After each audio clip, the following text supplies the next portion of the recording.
Federal Drive is presented by GEHA, Government Employees Health Association, proudly providing health and dental benefits to federal employees and their families. Visit GEHA.com. Although much is still unsettled in the Trump administration's approach to federal personnel, some agencies are already beginning to hire or rehire talent in key positions.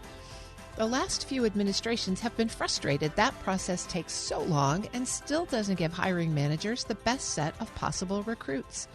Here with ideas about a better way to approach hiring tech talent is the Chief Operating Officer of Noble Reach Foundation, Pat Tamburino. Pat, thank you so much for joining me in studio today. Thank you, Terry. I'm glad to be here. You've got a lot of experience from your DoD days and now your nonprofit days in HR issues and tech talent. Mm-hmm. Tell me, in your opinion, why does the government have so much difficulty recruiting tech talent? I think the government needs to showcase the mission. Our view at Noble Reach, when we're helping governments source tech talent through our scholars program, is we want to answer this question of why to wow. Young people, I think, are passionate about doing mission-oriented work, public service work, and they need to see the path in. So we need to remove the barriers. So someone says, why are you doing government work? Like questioning your motivation, or why would you even consider that? To say, wow, you're going to support the government and work on some really complicated government problem in national security or policy or something like that, and people would react favorably. So I think government needs to showcase the mission, because the mission is what drives people to come work for you.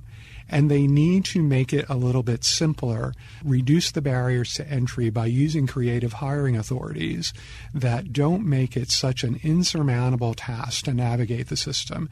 And we're trying to create pathways for people who are motivated to do mission-oriented work to get into the government for a period of time as opposed to a career. So this has been a conversation for a while. We could go back to President Obama's Make Government Cool Again. Yep. The first Trump administration had it. The Biden administration had opportunities to improve hiring. One of the things that's always been a struggle, especially in the tech space, is finding a flexible pathway for current tech professionals to come into the government, maybe work on a project, and then go back. Are you looking at those sorts of solutions? Our scholars program is focused principally on early career professionals, but we're exploring this idea of your career is a journey and it's a series of chapters. Now, chapter one could be your entry-level job. It could be in academia, the private sector, or government. You do that chapter of your job. The second chapter, different set of experiences, different agencies. So instead of looking, I'm going to work for one company or one agency and I'm going to do it for 10, 20, 30 years, we say treat your chapter as a series of careers of public service, private service, academic service. So we're looking at multiple points of entry. And the Army, I think a day or two ago, announced this idea of bringing in 4 executives as Army reservists. So these are mid to senior grade people. We're really enamored of creating pathways not only at the junior level, but at the mid and senior level. And to do that, the government will have to rethink, how do you come in and out agilely from compensation perspective, conflict of interest perspective, ethics perspectives. I think it's all doable, because what you can do is capture people that really want to help solve these complicated problems. It will be really interesting to watch the Army's Detachment 201. They got a big splash, some big names that joined them to help solve their innovation problem. But it sounds like you might be able to view that as a pilot.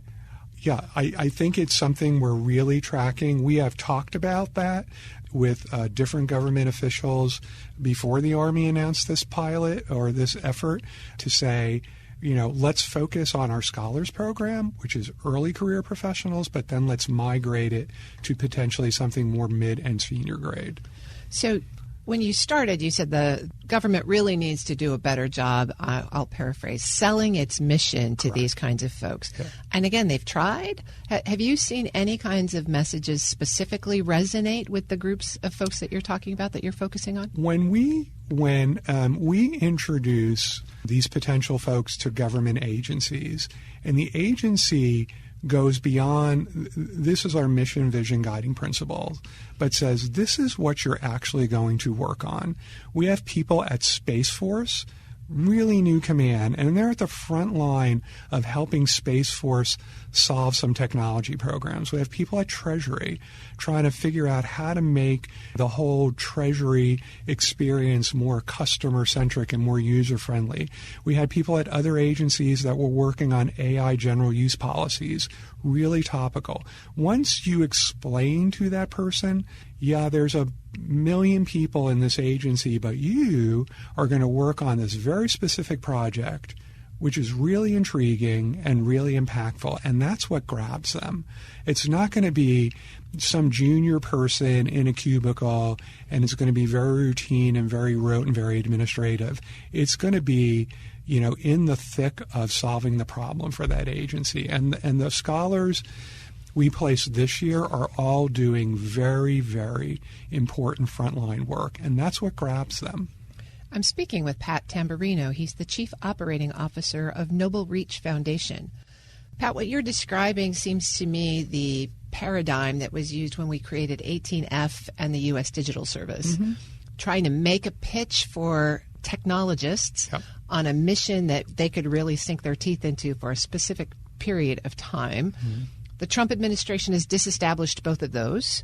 So are we going to have to relearn that lesson again? What comes next? I think what will happen is we still see a very strong demand signal for AI, cyber, and business process innovation. We as we talk to potential agencies at both the federal and the state level, those three functional areas are really important to them. They are looking to be connected with really high quality talent. And Noble Reach is managing to make that bridge between, we still need people who are super skilled in those domains and have passion, and can you help us connect to them in a really efficient way? And what we're doing, we have this idea of screen for heart and screen for mind. Screen for mind is, where did you go to school? What's your degree in? Do you have technical skills? Okay, great. Screen for heart is really interesting. What's your passion? Why do you want to go work in one of these domains? Why do you want to go work in a mission-oriented organization or a public service organization? And so we find people that score high in those two dimensions, and they're really attractive to the agency then. And we're only telling them it's a 1 to 2 year term. No one's making a commitment for a permanent hire, which takes a lot of pressure off the hiring system. And the scholar can say, let me try this and let me see how it works. It might be wonderful, but not something like you or I did, and we do it for 30, 40 years. But I did it, and I'm better off for it. And then we embrace this idea of being a dual citizen. You have worked in the government space, you have worked in the academic space, you have worked in the industry space, you understand the culture of all those spaces. What you're describing sounds to me like a very labor-intensive recruitment process. Are there scalable ways to do this? Yeah. We had 1,300 applicants for our class this year. Our staff does the screening. What is good for the federal or the state agency, as opposed to them having to sift through thousands of resumes and pick out the jewels in the pile, Noble Reach is performing that service for them. You tell me the form, fit, and function of the person you want. I will give you a curated set of resumes. So opposed to a hiring register that might have dozens upon dozens of people on it, and then you're trying to figure out, where is the best people? We're telling you, or we're offering to you, in response to your stated requirement, here are 4 or 5 candidates that we think absolutely fit. So for the hiring manager, the recruiting is off the table, the sourcing is off the table, the intensive review of hundreds of applications is off the table. They get a curated set. They can pick from the curated set, or they can say, those were interesting, they don't quite fit, and what do? Here's another curated set. They're loving that idea because we're so reducing the cycle time for them. So it sounds to me like you're talking about building kind of a long-term partnership between government agencies, nonprofits, academia that builds this pipeline so that over time, people get used to this idea, it gets full, and it moves through. Yeah, exactly. We feel that we are offering something very different. Not only are we out finding the people in response to their needs, government needs, we are building scaffolding for the students. We give them a stipend before they join the federal government. That helps them get set up.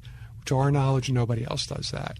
We give them a 3-week boot camp here in Washington in the summer where we help them acclimate to what is it like to work in the public sector, rules, regulations, norms, Lean Six Sigma training. And then in that first year, they're given a mentor from our professional network to guide them and coach them, and they come back to us for 4 Friday and Saturday sessions where we put a topic on the table and we explore something in depth with them. So for that first year, they're in a cohort of scholars, building a community, making these connections, which we hope will last for a lifetime, and they're still supporting the government or we have people at startup companies too supporting those entities. And then our hope is over time we'll have a community of graduates now and alumni who will be our best ambassadors. So our program is not just go find good talent and put them in a place. It's find good talent, provide them all this nurturing and scaffolding that first year, turn them into this dual citizen, turn them into a member of our cohort for the rest of their lives. To say, just like if you did Teach for America and had a great experience, you did Peace Corps and have a great experience, you always feel that connection. That's what we're after. Well, as the Trump administration is catching up with all of its impacts from the first few months and agencies are thinking about their strategic human resources plans, it sounds like this might be an approach for them to meet really crucial needs. We think so. We think eventually, or we're seeing some small indications of it now, that federal agencies are now standing back, as all people do after a workforce reshaping. What's changed? What's my new mission? What's my new budget levels? What kind of skills do I need? Who's left? Who's still here? And we're beginning to get traction again on the federal side of we need to refresh. And we need to refresh quickly, but within the rule set, and this works for them. Well, at the end of the day, it's people who make government happen, right? Yeah, it's all about the people. It's all about the mission, right? And people that are passionate about the mission and serving whatever the citizens of the country need to have done on any particular day. I've been speaking with Pat Tamburino. He's the Chief Operating Officer of Noble Reach Foundation. Thanks so much for joining me, Pat. Thank you so much. We'll post this interview at federalnewsnetwork.com/Federal Drive. Subscribe to the Federal Drive wherever you get your podcasts.